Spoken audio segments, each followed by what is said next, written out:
अधिकारनामा जाणीव हक्काची या न्यूज चॅनलमध्ये आपले स्वागत आहे।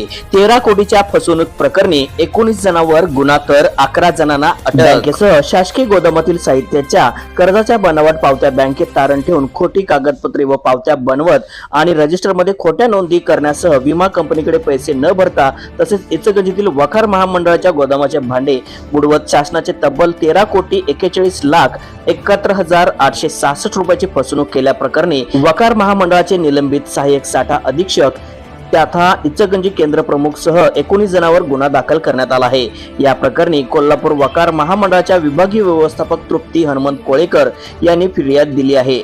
या प्रकरणी 11 जणांना अटक करण्यात आली असून त्या सर्वांना न्यायालयीन 4 दिवसाची पोलीस कोठडी सुनावली आहे। फिर्यादीनुसार निलंबित सहाय्यक साठा अधीक्षक तथा केंद्र प्रमुख इचलकरंजी मोहम्मद शाबुद्दीन पेंढारी राहणार रुकडी, चंद्रकांत नानासो मगर वय वर्ष 56 राहणार नागाव तालुका वाळवा, ज्ञानेश्वर नारायण पेटकर वय वर्ष 49, यश सुधीर जाधव वय वर्ष 22, कुमार दशरथ जाधव वय वर्ष 59, श्रेयस संजय माने वय वर्ष 23, रजाक नूर मोहम्मद मोठाली, तय्यब रजाक मोठालानी, जयंत नरहर व्यास वय वर्ष 53, तबस्सुम तय्यब मोठानी सर्व राहणार ताकारी तालुका वाळवा, या आनंदा बाबूराव जाधव वय वर्ष 65, भोगाव तालुका पलूस, सुशांत माणिक कोळेकर वय वर्ष 28 राहणार रेटरे प्रकनाक्ष तालुका वाळवा, कृष्णात पोपट फराने वय वर्ष 52 राहणार फारणेवाडी तालुका वाळवा, महाराष्ट्र ट्रेडिंग कंपनी ताकरी इरफान तय्यब मोठालानी, मयूर विठ्ठल भोसले राहणार विटा, पोपट मुरलीधर पाटील वय वर्ष 59 राहणार भाटखांबे तालुका वाळवा, प्रल्हाद बाबूराव जाधव राहणार गोंगाव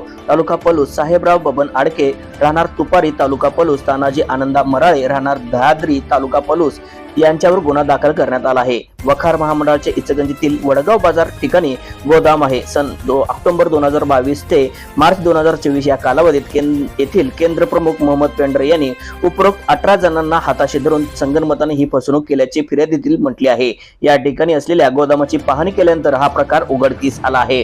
मोहम्मद पेंढारी याने 18 जणांशी संगनमत करत शासकीय गोदामाचे व सांगली अर्बन बँक शाखा इस्लामपूरच्या कर्जाच्या रकमेच्या खोट्या वखार पावत्या बँकेत तारण ठेवून खोटी कागदपत्रे पावत्या बनवून रजिस्टर मध्ये खोट्या नोंदी करून विम्याची रक्कम विमा कंपनीस न भरता त्याचबरोबर वखार महामंडळाचे भाडे बुडवून तब्बल 13 कोटी 41 लाख 71,866 रुपयाची फसवणूक केली आहे। या प्रकरणी 19 जणांवर गुन्हा दाखल करण्यात आला असून 11 जणांना अटक करण्यात आली आहे। न्यूज चॅनल नेटवर्क सह जनतेचा अधिकारनामा जाणीव हक्काची या न्यूज चॅनलला लाईक, शेअर व सबस्क्राईब करण्यास विसरू नका व सदैव रहा अपडेट। जाहिराती व बातमीसाठी आजच न्यूज चॅनलशी संपर्क साधावा। 80 87 820 897।